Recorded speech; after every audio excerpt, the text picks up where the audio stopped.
Welcome back to another episode of Spiritual Teachers Podcast. With me today is one of my dear brothers, Jeddy Azuma. Jeddy is a father and a husband, the founder and executive director of Rising Man, and a men's leadership and rites of passage guide. It's such an honor to have you on today, brother. Welcome on. Yeah, I'm glad to be here, man. It's been a little bit since we've gotten some FaceTime, and what better way to do it than to share some good words with the people? For sure, man. So we got some awesome topics for everyone. We're going to talk about men's work. We're going to talk about Jeddy's awakening journey. We're going to talk about men's rites of passage and initiation and whatever else wants to come through. So I'm really excited, man. I'm super curious how your awakening journey started, because I don't think you ever shared that with Yeah. me. Yeah, well, I usually start by telling the story of my early 20s because I feel like that's where there were some of the most critical transformation moments and points. Hmm. Long story short, I had what I consider a very blessed upbringing in childhood, raised by both my mom and my dad, very, very loved. I did well in academics and athletics. Like I had a really good childhood, not without challenge or hardships along the way, but certainly not the background story that a lot of folks have. So I was able to go to college. I went on to study to become a physical therapist because I was very interested in helping people. And I was very interested in the human body and seemed to have a proclivity for understanding it. And as I was going through school, I was kind of going through this exploration of self. I went to school at Ithaca College, so liberal arts college in upstate New York. And I would say it was kind of a tale of two Jeddies. At that time I was doing my scholastic academic studies during the day, really understanding the body and physiology and how it worked and how to repair it. But then I was also on my own personal exploration of spirituality and really getting to explore what that meant for me, having been raised with a loose Christian Catholic background, went through Sunday school and all the sacraments up Hmm. until then and never really resonated with me, just kind of went through the motions. So by the time I got to college and peers of mine were starting to explore meditation and mindfulness and Buddhism, it was all really interesting to me. Hmm. So it started with meditating in college, and there was a community that emerged from that among myself and my friend group. And by the time we were seniors, we were like really we were having potlucks, we were having drum circles and all of this stuff that I'd never experienced in my childhood. So I was kind of, Right and on. it kind of sent me in this like Burning Man trajectory. Uh-huh. I wasn't the tip of the spear at that point. I was kind of drafting on some of my close friends that were heading in that direction, but it really opened up my mind quite a bit because all of that was brand new to me at that point in time. But as goes with a lot of those types of experiences, this was my introduction to recreational drugs. I started smoking weed all the time. I was never a big drinker, but weed and tobacco became my substances of choice. And for the most part, it was recreational and kind of like young person stuff that I think is pretty typical. But I Hmm. really developed a dependency for it in my early 20s, like 22 to 25, where I was also feeling really stuck because I knew that post college, post grad, I got a job working as a PT in New York City. And I was making good money, like boxes checked up and down the page. And I felt empty and I was anxious and I had no idea who to talk to about it. Hmm. And my friends were in a very similar position as me. We'd all just finished college. We had these degrees. Now we were making it work on our own in the city, doing well. We were doing fine. But inside, it just, whew, I knew that this was not it. I Hmm. usually tell the story that my very first day of working in New York City, Midtown Manhattan, inside of I'm blanking on the name, the Chrysler Building, right? Like the bottom floor of the Chrysler Building, and I'm just like, I can't do this for the next 30 years of my life. I just finished 6 years of college, got my master's, got my doctorate, and now I have to do this for the next 30 years and then retire. What? Like, no Yeah. way I can do that. Right. And so I had like a nervous breakdown during my lunch break, and nothing changed immediately. But that was the first indicator. Okay, this isn't going to work. Hmm. And that's where the partying and smoking. I was in a perpetual state of altered for 2 years straight. And it wasn't working for me. One of the punctuation marks was, although I never had detention in my whole life, I was very much inside the lines. I never got in trouble growing up. I was in the wrong place at the right time, and I got arrested for possession in New York City when I was 24 years old. Oh, wow. I spent a night in a holding cell, and I was like, "How the hell did this happen?" I was like straight A on a roll, graduated cum laude, like all those things, and I'm in a cell with like like literally people that are like, getting weapons charges and stuff. Yeah. So that was a big wake up. You said awakening. Yeah. That like woke me up. That was something that needs to change. And that was when I decided, okay, I need to leave where I am. And I went out in search of mentorship. And I went to find a place where I would lay roots for a family. Because I knew I didn't want to raise a family on the East Coast. And I knew that I didn't have the right men in my life at that time to help shape what I was going to become. Don't ask me how I knew, but my gut was just like, this is what you got to do. Hmm. One-way ticket to San Francisco. And 4 months later, I met my wife. I found a rites of passage community, and I found a men's team, all within a Wow. 5 mile radius of each other. And it was like X triple marks the spot. Nice. That's Nice. kind of how it all happened for me there. So there's obviously many threads to pull on there. So I'll just like swing it back to you. But that was where the journey, the awakening really began and what it looked like in the early days. That's so interesting, man, because I can relate to a lot of that because I went to Rutgers and then I was studying to be a physical therapist. And I didn't get into Oh, physical therapy school, so I ended up going to mm, Penn State and getting my physical therapy assistant eventually okay. after like 5 years of applying because it Uh-huh. was tough. It was tough. I did a lot of partying in college. My grades weren't the best in college. Uh-huh. So then yeah, I went through that whole thing and I was like, I got to get to California. And as soon as I got my degree, I was in San Diego. That was where I started the PTA job, and it just wasn't doing it. It was like it's nice to have that paycheck consistent, and but it was awesome to connect with people and one on one, but it wasn't enough. Like I was my soul was craving more. And Mm, so I can relate yes. to a lot of that. And I think it's beautiful. It's beautiful that you listen to that intuition and really follow that inner compass. Mm. Yeah. Thanks, man. Yeah. It was, I often mentor a lot of young men going through that similar, discovery moment in their lives. Cause I think really what it is it's coming to an end of adolescence. Forget about how old you are chronologically. I've had this conversation with guys in their early 20s.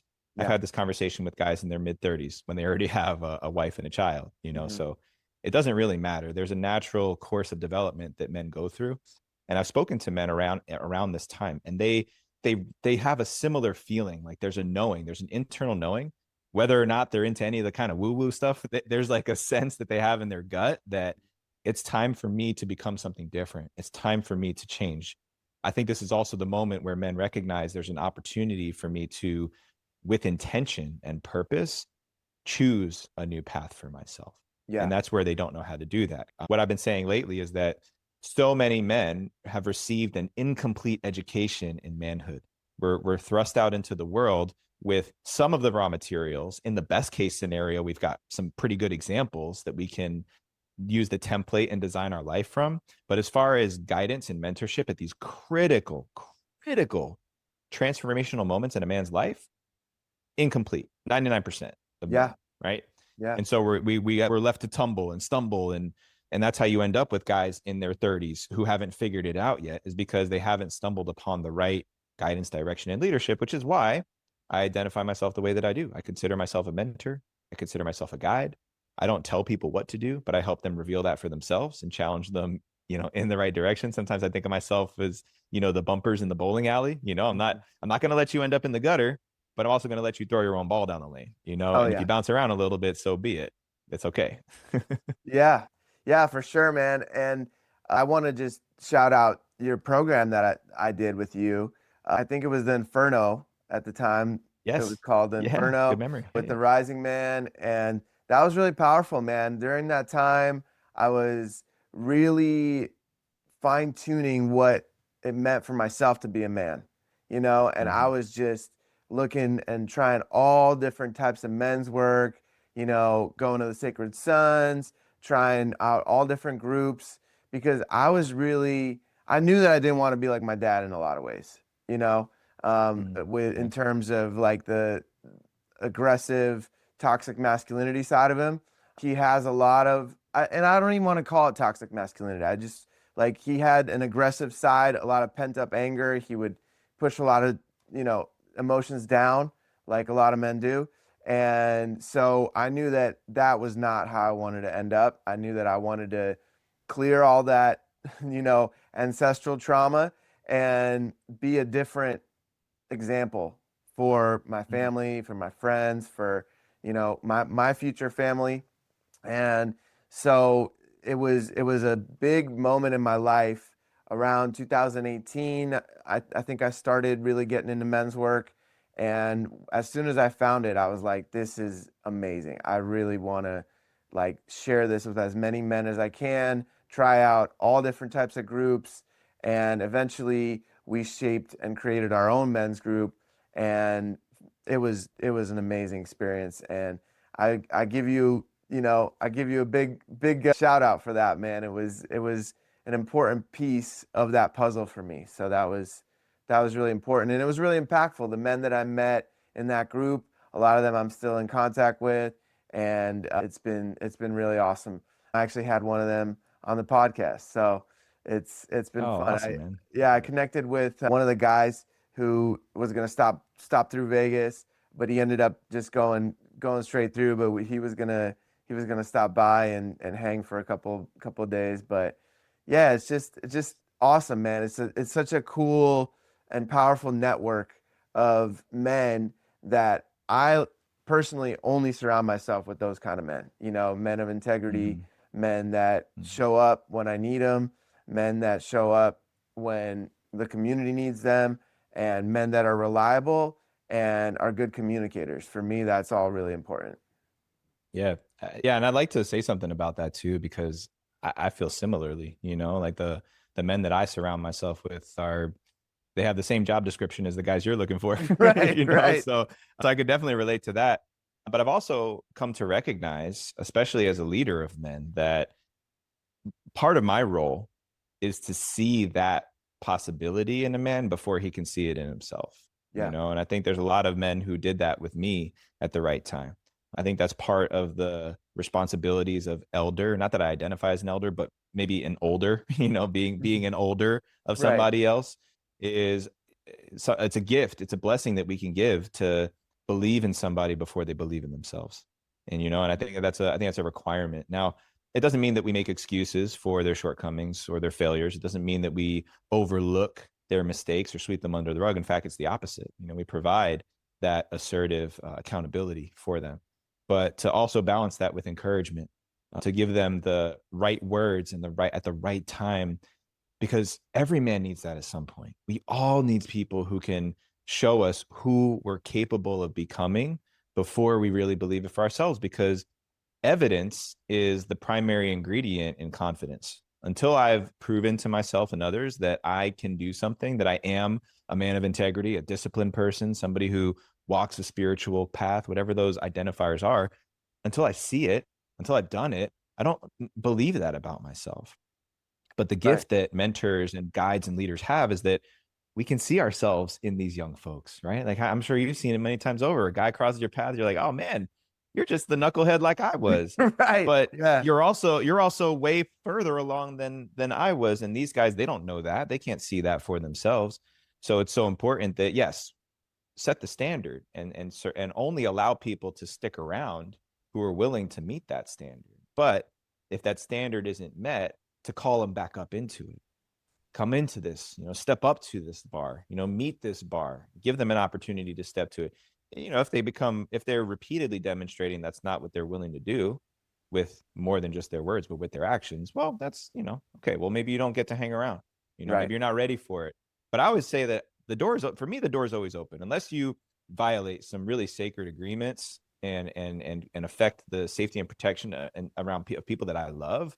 That's pretty much a no-go for me, you know but Yeah. outside of that, you can come around and you can fall over a million times, and I'll let you know, like, hey, bro, you're not ready for this yet. But when you are, come ring the doorbell, man.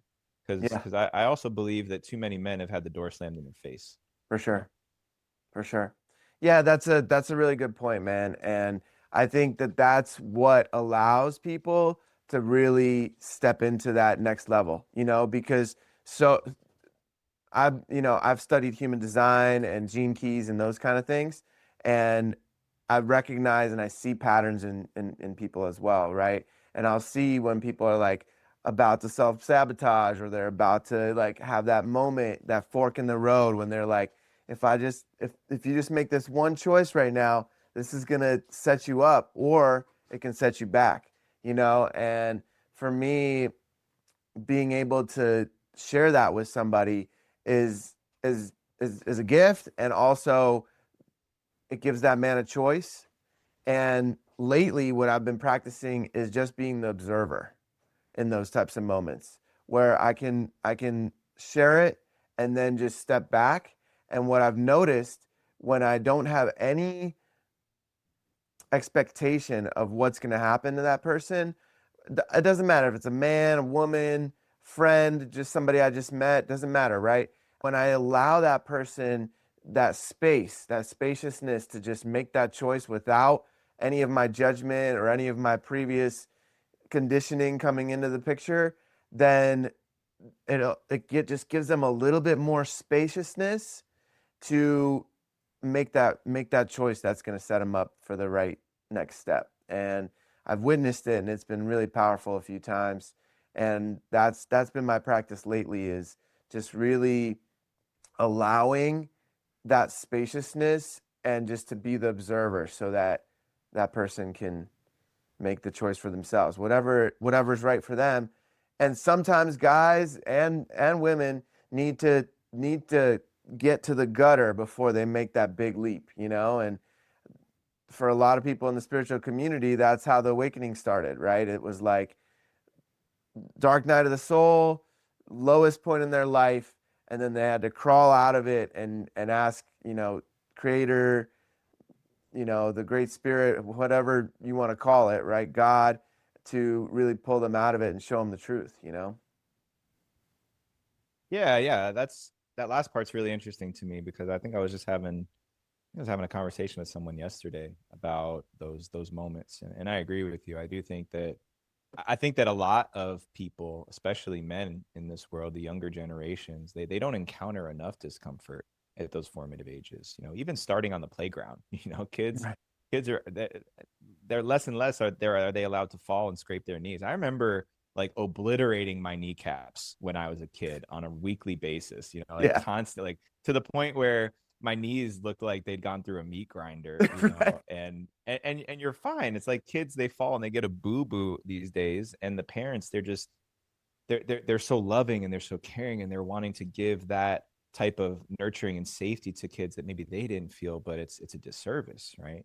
We're Mhm. not we're not providing the right level and degree of discomfort and encountering adversity that a lot of young people need in formative years. So starting on the playground, and then I mean, gosh, once they get into puberty and they start going into the teenage year, there's so many ways that we can upgrade and up level the way we are parenting and raising children to better prepare them for the rigors of the world, because the world is hard, man. Right? Like Yeah. I'm sure everybody listening to this podcast at this point has gotten their nuts smashed in by the world.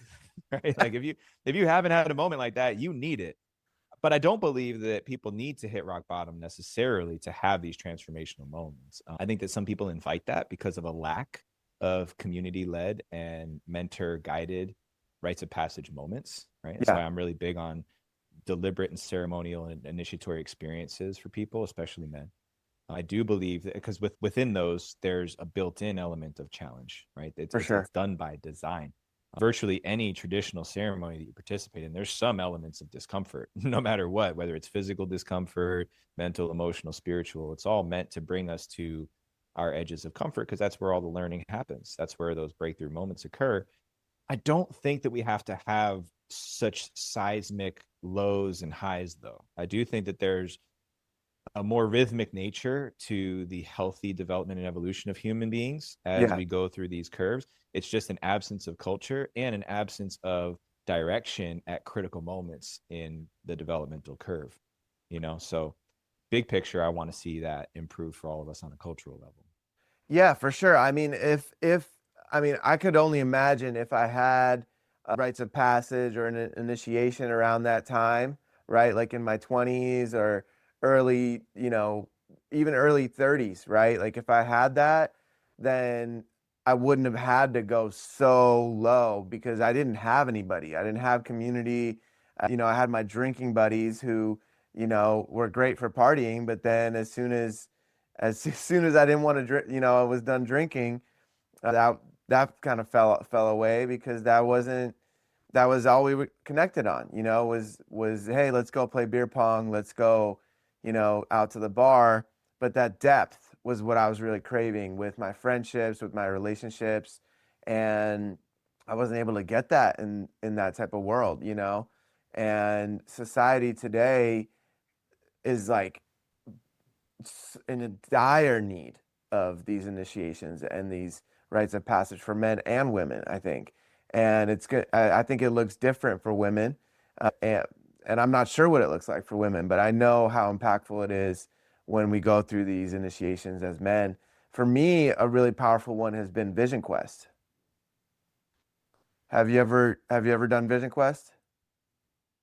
Yeah, well, I've gone out and fasted for 4 days and 4 nights, Okay. with no food. That's what we do. That's one of the main things that we offer in Rising Man. We don't call it Vision Quest. We call it Vision Fast and Wilderness Fasting, because I think you're speaking to Hamblecha, like traditional Right. Lakota Vision Hmm. Quest, if I'm not mistaken. Yeah. And that's not the legacy that my teachers came from, Okay. but similar, right? There's evidence of solo time in wilderness without food and or water and or sleep and or shelter Yeah. that spans many different cultures and cultural practices. And so, Hmm. yes, I went out and fasted in 2014. That was a big part of that transformational curve that I shared in the beginning. Was Hmm. 2012 was when I went on that one-way journey out to the West Coast.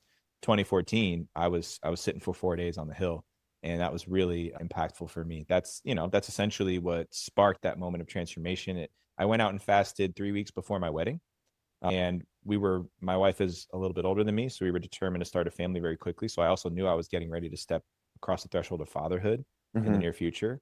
So that fast for me was really marking that threshold, that delineation for me of that solo bachelor stepping into husband father archetype that I've been incorporating for the last, let's see, 14, yeah, 12 years. Yeah, I've been on Hmm. this incorporation chapter of father, husband, leader of men for the last 12 years. And then another area that I've gotten involved in is with the Sundance community. We started going out to support Sundance in 2018 out on the res in Arizona. Hmm. And I started dancing in 2023. So I'm actually marking another threshold for myself for the first time since 2014 this June, where I'll be completing my first 4-year cycle of Sundance. And so that's going to be another, this is kind of, and this is maybe goes into the conversation of how I was taught about rites of passage, is that we live life in these seasons and chapters. So Yeah. I'm very intentionally putting a punctuation mark on the chapter that I've been living since that fast in 2014. Mm. With the completion of my dance this year, I'll be entering a new chapter, and with that has come all of the preparations to sever from this identity. So this for the first time in my life, taking on a very intentional identity through a very deliberate and powerful ceremonial process, I'm choosing to let that identity die, which no matter when you do that, that's always a vulnerable thing. And it's preceded by a lot of severing and death and in personal inventory and removing things that don't fit anymore, and honoring and blessing those things for getting me this far, all to make room for what's coming on the other side of this threshold, that the new aspects of my identity that want to come online for this next chapter that I'm stepping into. So kind of took your question and ran with it. Yes, Yeah, that's perfect. I'm very familiar with these ceremonial processes, and within Rising Man, we've taken out over 130 men since 2019 Oh, to spend wow. 4 days alone in the wilderness fasting.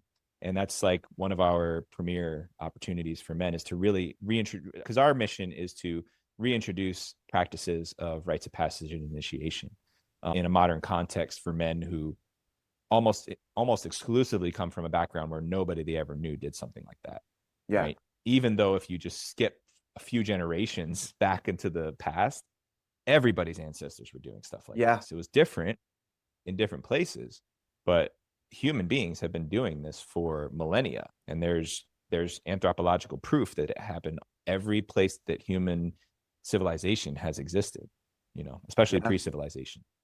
Yeah. I mean, it, as you were sharing, it made me think about how I spoke with a I spoke with a landowner out in Utah, and he's an older gentleman, probably in his 80s, and he remembered his grandfather sharing about how the native people would migrate through his land even, and they remember like still sharing that. So that's just like 3 generations ago. Yeah.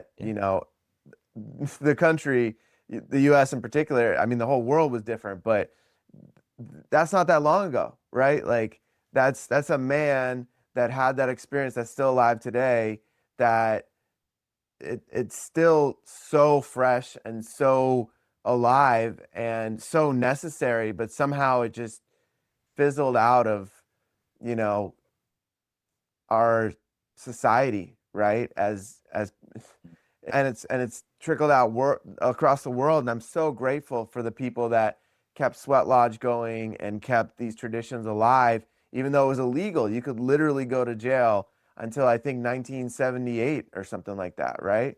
And so, like, huge thank you to those people, because they are, for me, the people that have allowed for me to go into these traditional ways, to go into nature with bears and badgers and all this wildlife around. Not to mention, for me, in this traditional way of Hamblecha or Vision Quest, I'm taken into the spirit realm, and I'm dealing with different spirits and all kinds of stuff that is a whole nother level of just this plane. So talk about facing my fears and going into those depths, man. It's been powerful. And this is actually my 4th year doing Vision Quest. So same as you, it's Beautiful. kind of a milestone for me. And I'm gonna pray this year on whether or not I want to do Sundance, and to receive that guidance, is if it's necessary or something that my soul is craving or needing. And I've gone and supported one of my dear brothers, and just witnessing him out there on the field, just you know it was so impactful and so powerful. Him hooked up with the hooks, just, oh man, it was super emotional and really, really profoundly powerful in a way that I can't, it's hard to describe in words. Yeah.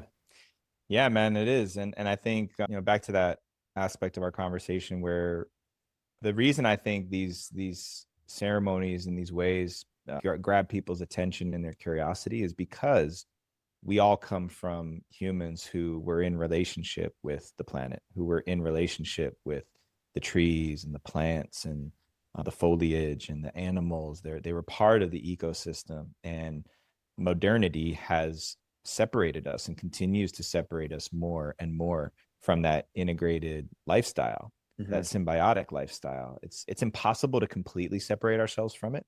I usually talk to people who have a very new or novice understanding or connection to the natural world, that you can't live without contact with the 4 essential elements, right? Like, even if you woke up in an apartment this morning, I bet you cooked your eggs over a fire, and I bet you Hmm. drank some water because you were thirsty, and you Yeah. definitely breathed some air, Yeah. and Yeah. so, there's no way we can divorce ourselves from these elements because they're essential for not just our lives but all life.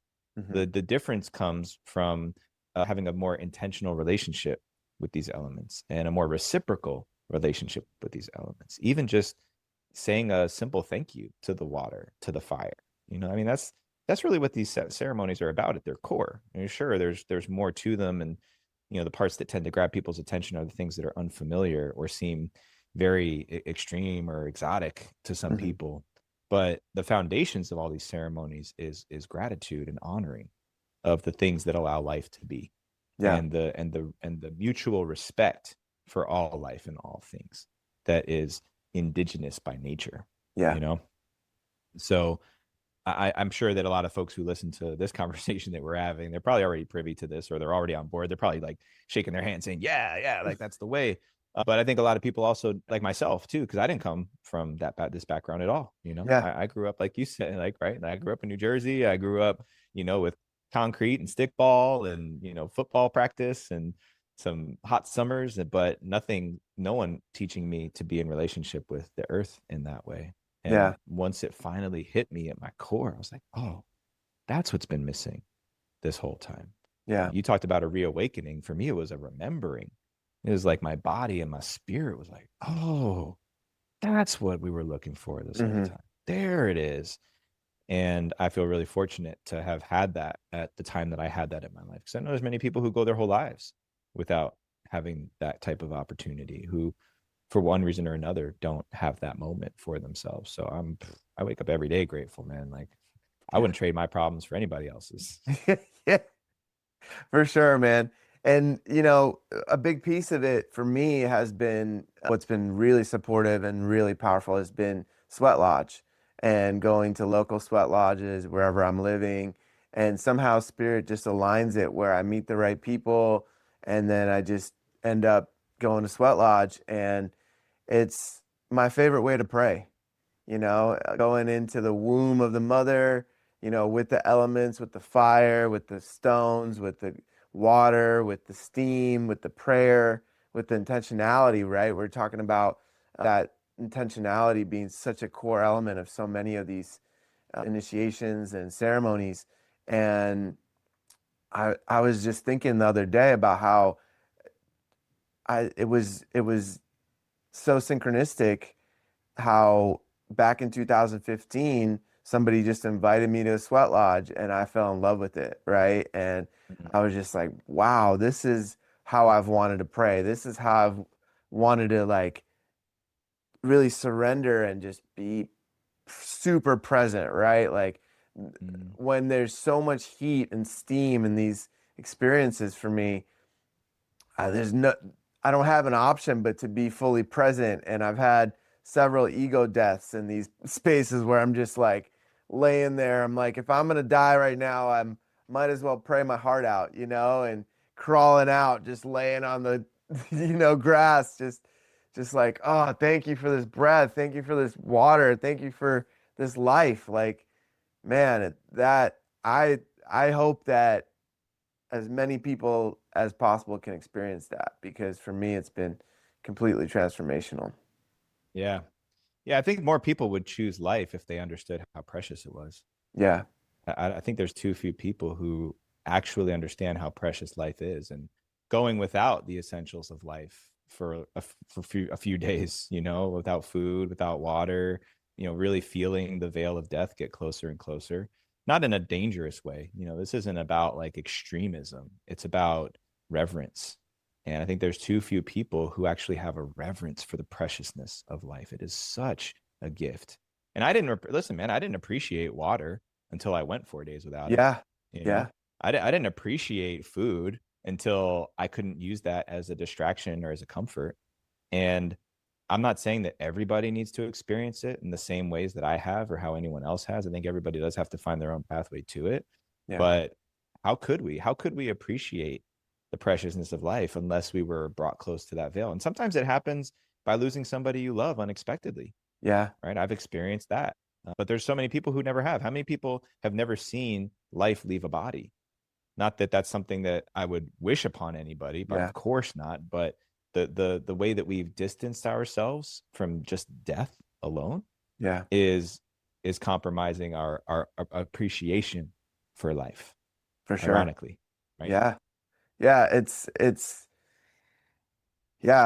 really, it's those moments when life is about to either slip away or close to it, or you experience somebody leaving the body or an animal that was really close to us, right? That those moments have also been super transformational for me because I when my mother passed, I was able to she wasn't in my this like vicinity, but she was at the hospice, and I was at the house, my parents' house, and her spirit came and like sat with me and was dancing around and like super full of joy, and I knew the exact moment when she left, and to me was like creator or great spirit showing me what was possible to experience and how this transition can be a moment of joy and celebration, right? There's tribes that still will take psychedelics and help the spirit cross over or experience that transition with the person, right? And for me, I'm like, I think that's ideal. That's like how I want to go. You know, I want all my friends to have a party and ceremonially, right? Like come together and let's all say our goodbyes, you know, especially if it's a moment when I pass that is unexpected, right? Quote unquote, where it's not of old age or of an illness or something, right? I think that would be so powerful to be on that threshold of those dimensions and that veil. And how, I mean, to me, that's one of the most beautiful ways to help a spirit or a soul cross over, you know? Yeah. Yeah, and when you mentioned that, it made me remember something I wanted to mention earlier that I almost forgot to say. So I'll say it now. These ceremonies, like the Inipi, the sweat lodge that you mentioned before, the fast that we do, so many of these ceremonies don't require anything other than going without, which I love, which I think is so beautiful. Hmm. You know, in the sweat lodge, well, I know in some ways some people do utilize medicines for these sweat lodges. They call them medicine lodges. That happens sometimes, but typically it's just like you said, crawling in and being with the steam and the heat and the prayers and the song and the drum and the fire and all the elements.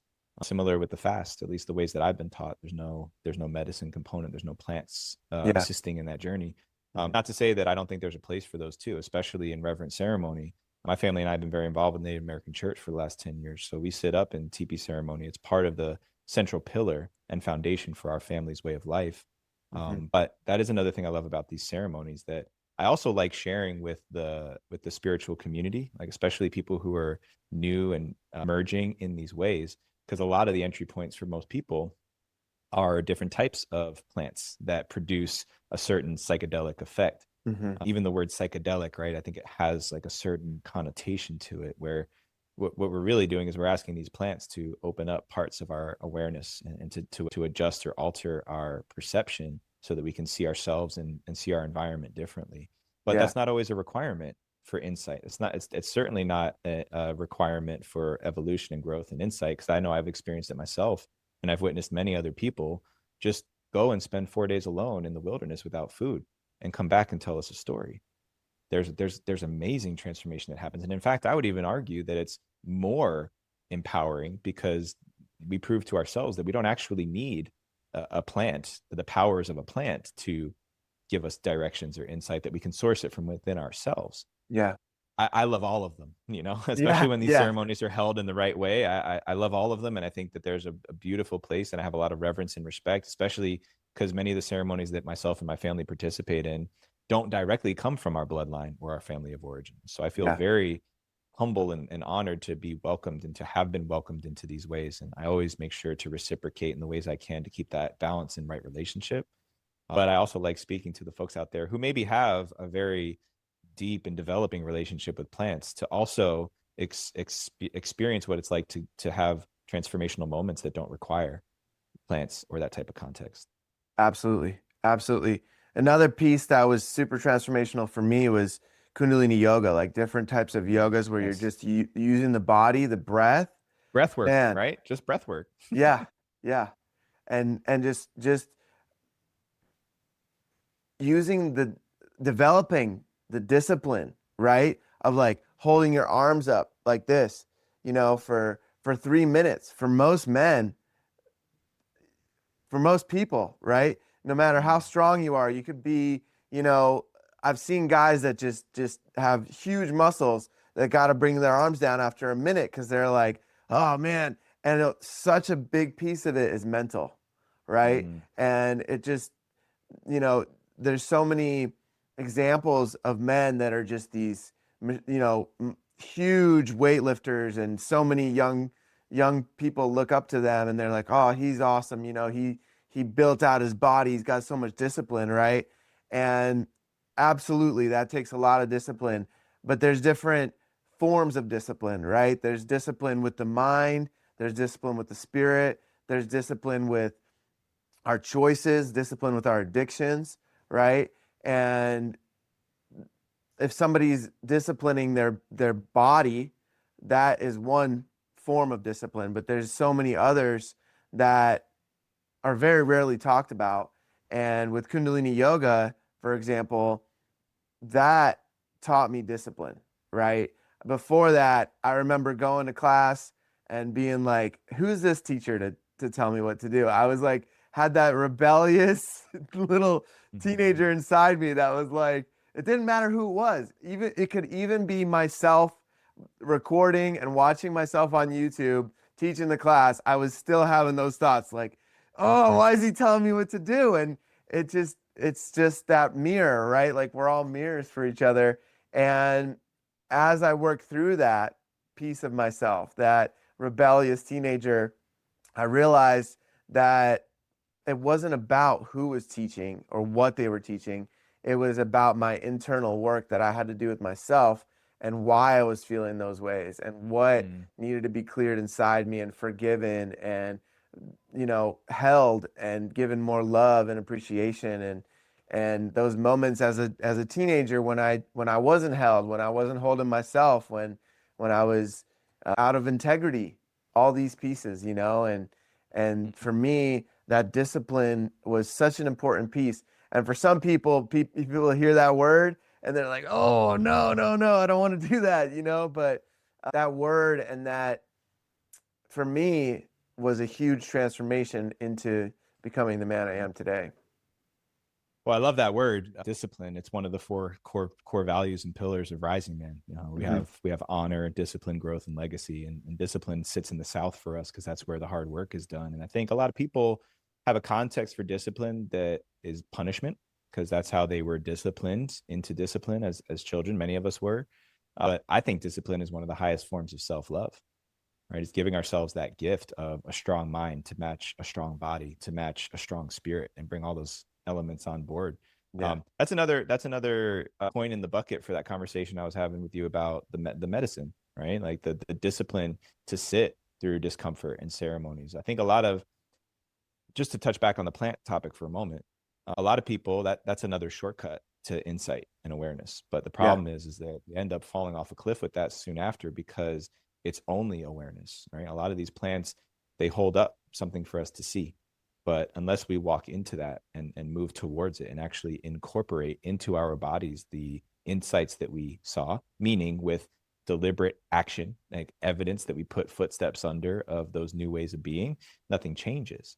So I've also known a lot of people who get really almost obsessive about going to these medicine ceremonies, and they have to keep going back because they're addicted to that awareness, that insight, but they forget, or no one taught them, that the point is to listen and learn and then to go apply and integrate into your life with action. So I've also had a personal fitness renaissance for myself. Just within the past year, I started going to CrossFit. I got my t-shirt on representing my local CrossFit gym. So I've always been an athlete. I've always been physically active in my life, but I recognized about a year ago, like, man, I'm going to the gym 6 days a week, but I'm plateaued. And I knew it. I was probably at like 60% intensity of what I could do just because it was so regimented. And I got so many other things going on in my life. The gym became a box to check and it was going okay. But I realized I needed something to like challenge me to like access that other 40% I wasn't getting access to. And man, has it been a complete renaissance for me in terms of just my mind body connection. Because like you said, that mental challenge, you only get that from experience. Yeah. So many people live in a conceptual world because we can listen to an audiobook or we can listen to a podcast or watch it on Instagram. And all of a sudden we think we know something because we've observed it, we've listened, we've heard, we've watched someone else do it. You can watch somebody else work out all day long, but you're not going to get stronger. Right. And you can watch somebody do something really intense, but until you cultivate with intention and consistency, that mental strength, that physical strength, that emotional strength, that resilience to push when your body is screaming at you not to. We're constantly trying to overcome this part of our brains that says, stop, no, don't do that anymore. This is dumb. We all that part of our brain cares about in the hypothalamus is survival.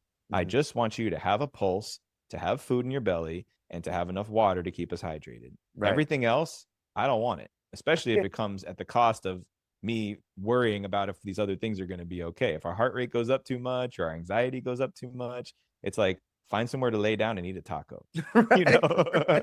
So humans are crazy, man. We have to choose hardship for ourselves to lean into, Hmm. right? Yeah. Especially because we live in a world that is it's orchestrated towards comfort. It's Oh yeah, biased towards comfort, convenience, and ease. AI, we're trying to make life easier and more simple for people, and it's coming at the cost of people not having the emotional, the physical, the mental, and spiritual resilience to tolerate hard things. yeah, And no amount of AI or technology advances or agricultural revolution is going to ever replace hardship and adversity for life on this planet. for sure. So if you don't choose it, you won't be ready for it when it comes. And if you're not ready for it when it comes, God help you. Because what are you Right, going to do? You right, can't you can't you can't start lifting weights when it's time to go to battle. right. You got to be prepared, you know? Yeah, And so many people, they're not willing to do the things that it takes to be prepared. yeah, yeah. I couldn't agree with that more. That was a lot of truth. Super, super deep truth right there, man. Yeah, and I think the piece for me is, like you said, choosing those hardships, choosing to go into these discomforts, choosing to, work with combo, for example, to cleanse my body, knowing that I'm gonna purge, I'm gonna be in a lot of discomfort for possibly an hour or two, right? But then how am I gonna feel after, right? For me, connecting to that is what keeps me coming back to it, because I know I'm very in tune with my body, right? And I know when I need a cleanse. I know when I haven't been eating maybe as well as I should, right? And my body will my body first will whisper, right? It'll start with a whisper, and then it'll get louder and louder, and it's like, okay, now you gotta go. Go do a juice cleanse, go do a fast, go get some combo, go sweat, whatever it is, right? And when I do that, the benefit on the other side is so much more than the discomfort, right? The discomfort is the sacrifice I make for the benefit that I experience afterwards. And the benefit may not be seen, like you said, until those hardships hit in life. But if we're able to learn to regulate our nervous system and to show up for ourselves in these ways that are so uncomfortable in the moment, then when it shows up in the moment in life, we can navigate those moments just a little bit easier than we could in the past, and it builds on itself. And dude, with all this conversation around the manosphere stuff, I know people are getting tired. So I'm starting to get tired of hearing that word, but I think it's important to keep talking about it because that's one great example of how easily the younger generation of men are being manipulated and steered towards a life that's more comfortable and easy. Yeah. It's hard. I've been married. We're going into 12 years, right? We've been together for 14, my wife and I. Hmm. And marriage isn't easy, man.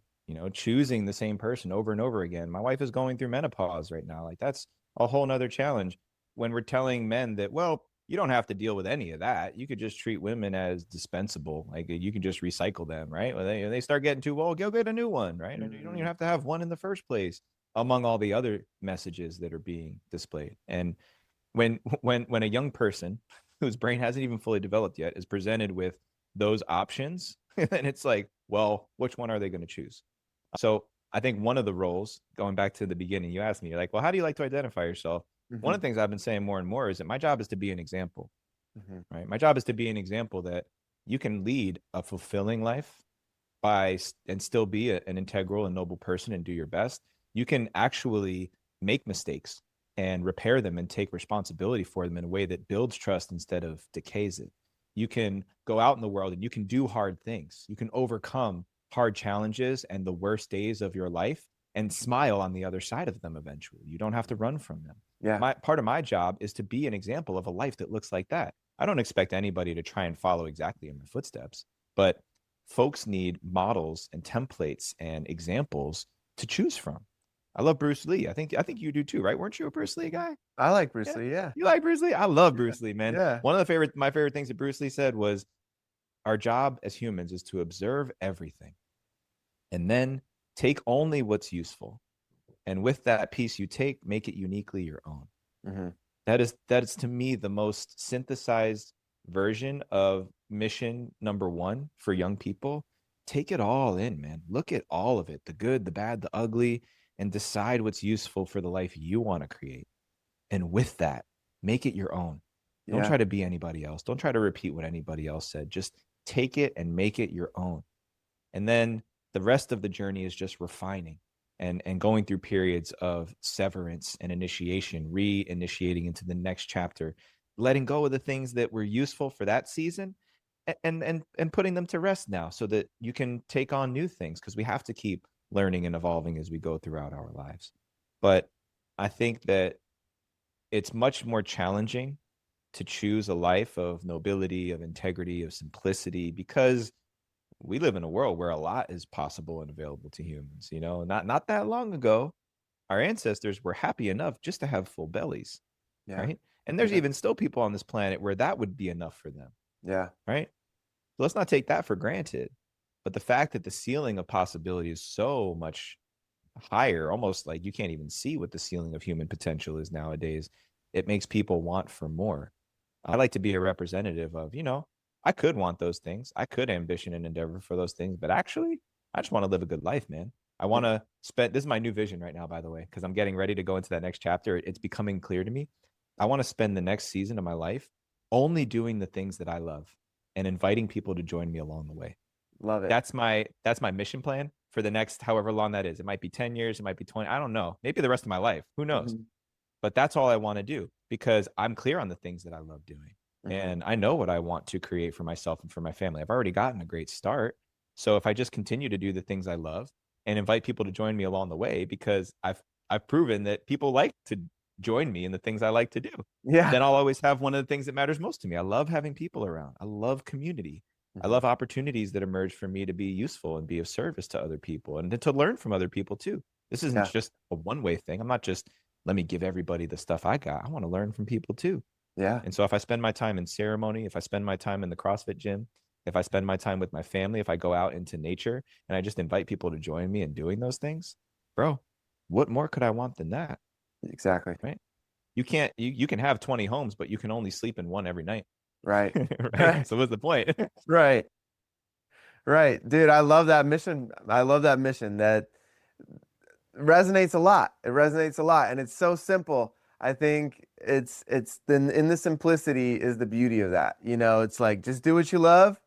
For me, I took that, and it's really similar, but I just follow my excitement every day. Whatever my excitement is, I follow that and I do it. If my excitement that day is just to go to the park or go take a bike ride or buy a Pokemon card, whatever it is, right? Like I'll follow that excitement because I don't know what's going to be on the other side of that, right? Like I remember as a kid, I got into Pokemon when I was super young, right? Like it came out when I was 9 years old. I grew up with collecting all of them, selling them during COVID. Then recently I got back into it and it got my partner into it. It got her son into it. It got his son into it. And then it got all my friends' kids into it and them into it.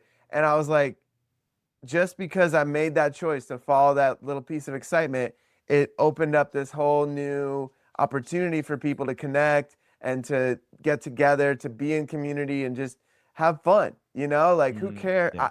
I've let go a long time ago of what other people think, of like who says anything, who cares. Like for me, I follow that excitement, and I don't know how long it's going to last. I may be phasing out of it now, but for that moment in time, that was a beautiful moment, and I got to enjoy that. So for Yeah. me, I just follow that excitement, and then that excitement keeps opening new doors, keeps aligning me with more and more beautiful moments and more community, more learning, more. I'm going to keep learning because I know that in this reality, I'm here to learn. I'm here in Earth School, and if I'm not learning from a book, I'm learning from my partner who's, showing me my blind spot, or I'm learning from my buddy who's helping me, grow my business or whatever it is, right? Like it's just every day I strive to just grow and be a little bit better than I was the day before. And it's not always the case, but that's the intention, you know? Yeah. Yeah, man. I often describe myself as a simple man too. Maybe that's another word I should have given you. Is like, oh, I'm a simple guy, man, because I used to Mm, make things way more complicated than they need to be. And by the time you start having kids and businesses and partners and other personal ambitions, I just don't have the mental RAM anymore that I used to. There's yeah, not enough room on the hard drive, so I gotta keep things simple, and yeah. that's why I have like that objective for myself is Hmm. if I just keep that simple focus, then it's more likely that I'll succeed Hmm. in retaining my attention and focus on that thing. And I Yeah. don't expect it to be perfect. I think that's where the difference between this entering this current season of my life and going into the next one is that I was still under the illusion that I could do something perfectly. That there was a way for me to just like check all the boxes and turn all the dials at the right moment and just achieve this sublime optimization of human expression. And then I realized that that's already happening. Hmm. I'm not, what am I doing trying to achieve that? It's all part of the experience, the mess, the failures, like the moments where I lose it completely and entirely. That's all part of a fully optimized human expression and experience. It's not about the buttoned up, like walking inside the lines and just like nailing every box. That feels nice when it happens, but it's so infrequent. And Hmm. so, yeah, man, like just I'm really calling in a season of enjoyment and fulfillment. Not just for me, but also for me and for the people that I love and the people that I surround myself with. Because I've seen that focusing on that and putting my attention on that often yields all the other things that I was hoping to create anyway. Yeah. Right. It Yeah. almost happens. It almost happens as a side effect, as a symptom of that. And I Hmm. see it in my children. I watch my children that they get the best version of me and they feel like their best selves too, because they know that they can always anchor back to that. And Yeah. that's been an important lesson for me to learn over the last 10 years of being a father. Hmm. So yeah, man, like I'm all about that, right? Get a simple life plan, a simple life mission statement, and then just keep it in focus as best you can. And Yeah. when you slip off of that and you start to tumble, that's okay. But don't let yourself tumble too far down the mountain. Dig your heels into the side and, dust yourself off and then start climbing again. Because a lot of people they just get into the tumble and they don't know how to stop. Yeah. Yeah. And, to add to that, I think that, there was a moment in my life when I did want the Lamborghini and the big house and I was like, if I can get a Lamborghini, then I've made it, right? And for me, I realized that it wasn't about the actual possession of the car. It was a piece of art. It was a piece of like beauty that represented something, that represented status, that represented respect. And there came a point when I was like, I'm already getting that. I'm already experiencing those things. And I ended up getting a model kit of a Lamborghini and I put it all together and I was like, all right, I got my Lamborghini. Like this is all I needed. Like I actually had so much fun putting that thing together and then I put it, like on my shelf. This was way back, right? Like around 2012, something like that. And I was like, I that's enough. Like I got my Lamborghini. I don't need if there's a moment when I can go, drive with someone or take it on the racetrack, that'll be cool. But I don't need it to feel like I've achieved something, I don't need it to Mhm. feel like that's what's gonna gain respect from people, from others. And now I'm at a place where I'm like, I just want to be in community, have a piece of land with friends, live off the land, be off grid, have an earth ship, that I can live in, that I built myself with my friends, and be proud of that. And to me, I got having this little hobbit hole is the new dream. It's like for me that like lands so much deeper because I'm not just like in this big house, just like, oh, how many things do I have, right? But like deep inside, there isn't that fulfillment and that joy of friendship and depth and community and being able to touch the earth and be on the land. For me, all that is like front and center now. Like that is the new mission. That's the new goal. I spent 2 years working with a global mastermind where we I created a whole spreadsheet of all these different ways that communities have been doing it. 30 different communities coming together, and that's happening. It's happening. It's in divine timing, and I'm just praying on that. That's the next stage.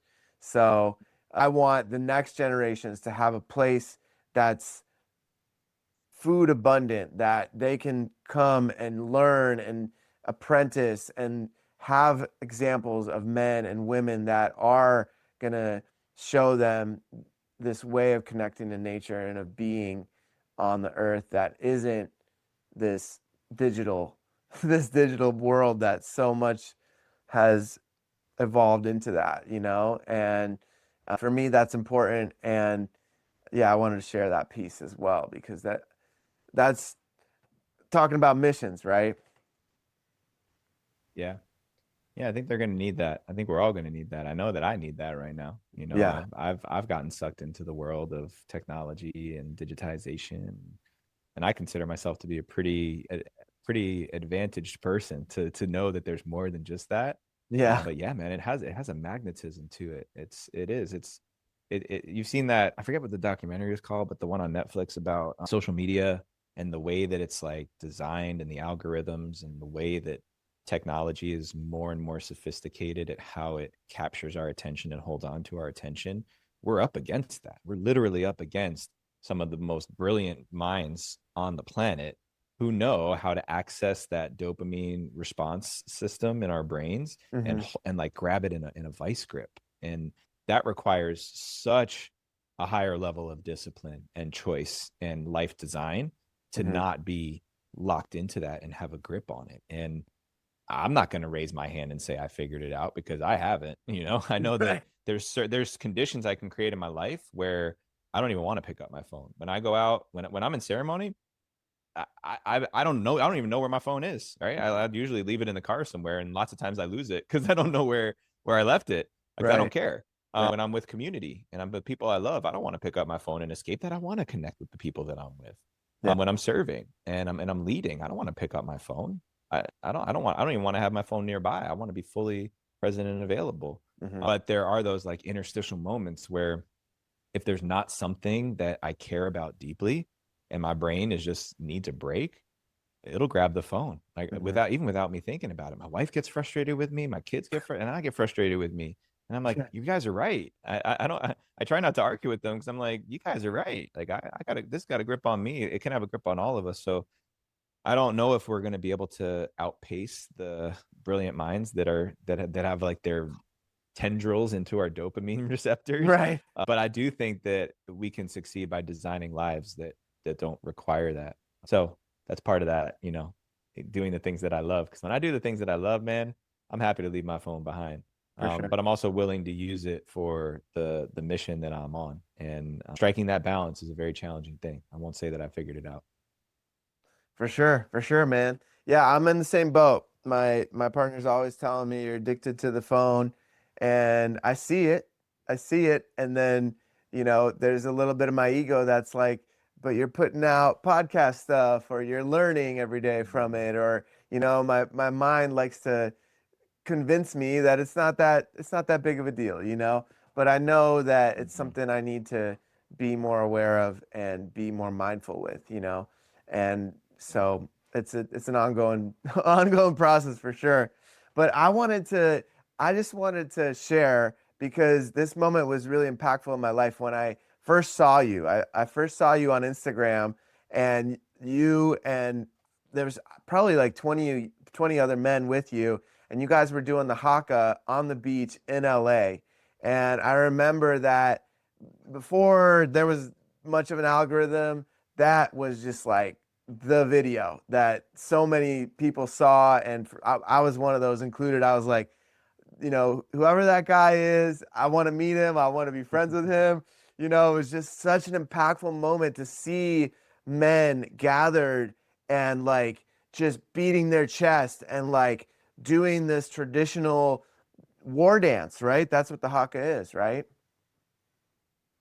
Well, there's many different hakas, right? Like Okay. they're like and I'm certainly not the person to speak on behalf of it. First of all, I love that that's your first impression of myself and of Rising Man. I told you the story before we recorded that we Yeah. had planned to do many more of those events, but COVID happened and it completely derailed we were actually going to do a 3-city tour to do, it was called Call of the Warrior was what we called that experience. And my bros, Leon Ruri and Jamie Schuster, the late Jamie Schuster, who had come over from Australia and New Zealand to teach that and to share that. We had a really beautiful understanding, mutual understanding that men needed to be able to express their masculine power in a very contained way. And although people who see the haka for the first time, it's like, whoa, it can be a little bit like, whoa, what are these guys are like, sticking out their eyeballs and their tongues and like, hitting their bodies. But then you're drawn into it because you see that it's really just a beautiful expression of masculine power with containment, which I think is we don't see that often enough. And I think that's what a lot of men are also needing is those outlets for that masculine power to be exercised, but in a healthy way.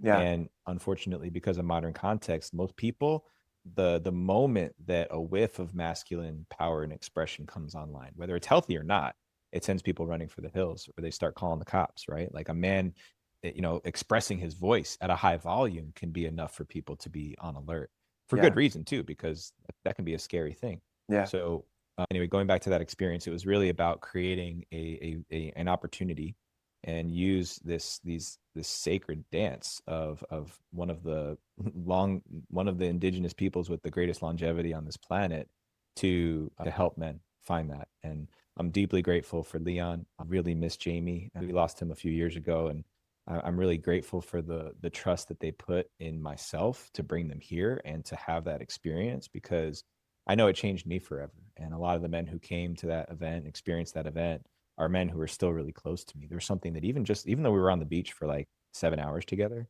it changed all of us in a deeply profound way. So I would like to get back to that. There has been some rumblings of it. We haven't manifested it or made it happen yet, but I suspect that there will be a future Haka collaboration with those good folks, and hopefully other versions of that too, because I do think that one of the things we need to do is create more opportunities for men to express themselves that way, and also for society to embrace it. Yeah. It's a really beautiful thing. And I think a lot of times when people see the haka and they understand, that's the thing. Most people just don't understand. But once you understand what it means and what it's for, or other expressions of that, when you see things that feel a little taboo or unfamiliar, peculiar, when you recognize the depth and reverence and the legacy that these things come from, Hmm. it's deeply moving, Yeah. right? Like I've seen people who aren't even, I mean, I'm not aboriginal to that part of the world. Right. Like my DNA is not of Maori descent or of that descent of peoples, but the first time I saw it, I cried Yeah. because it moved something in me. There was something in my cellular DNA that was like, whoa, there it is. There's real human expression. So yeah, I think we need more of that on the planet. I would love to see it brought back. If you guys do a tour, I would love for you guys to come to Vegas. There's a big community of men that would love to witness that or be part of it. I think it would be amazing. Oh yeah, man! Right on the strip. Like, can you imagine doing the Oh haka in yeah, front right of in front of Caesar's the Palace or Bellagio. something like that? The Yeah. Bellagio. Yeah. All Yeah. right. We're planting seeds. Okay. Yeah. Yeah, Yeah. I dude. think I think it's important. I'm ready to move into a season of my life where I'm okay with making a statement for the Hmm. right reason. I Yeah. think in my younger years there was too much of my ego that was wrapped up in that without me even knowing it. But nowadays I recognize that anytime I feel called and compelled to make a statement or to put myself out there, it's in service to the things that I believe in. So yeah, if that continues to call and chirp in my ears, who knows? Maybe we'll be out there in short order. Yeah, man. Yeah, that would be amazing. That would be super amazing. I already am envisioning it. I'm already seeing it. That's how it Like, starts. That's where it yeah, starts, man. Plant the yeah, seed. yeah, man. I mean, I'm sure you saw that clip in the courtroom when the Hmm. when the Maori, I think she was a She was a senator or legislator or something. Yeah, like she was yeah, part of the whatever they have as part of as a parliament. I'm not sure what right, their right, title and is. she's Yeah. ripping the sheet, Hmm. and then it's become like a meme now, right? Where it's like an expression of power and an expression of like solidarity, and there's Hmm. just so many terms of like this, and but overall, it's like an empowerment piece. Just like, I'm here, see me, hear me, and like witness me, right? And it's like that was profound. Then just watching all the other Maori people just joining in, and man, that was profound. So I'm holding that vision, and I think that's a great way for us to round it off today. Thank you so much, Jeddy, for coming on. I'll share any links to your to any of the upcoming experiences. We'll share your Instagram and any other links that you have. Do you guys have any upcoming initiations or rituals coming up? Yeah. So we're enrolling for Compass, the 4-day fast. We have 2 groups going out in October, but we're starting to enroll now because the preparations begin in July.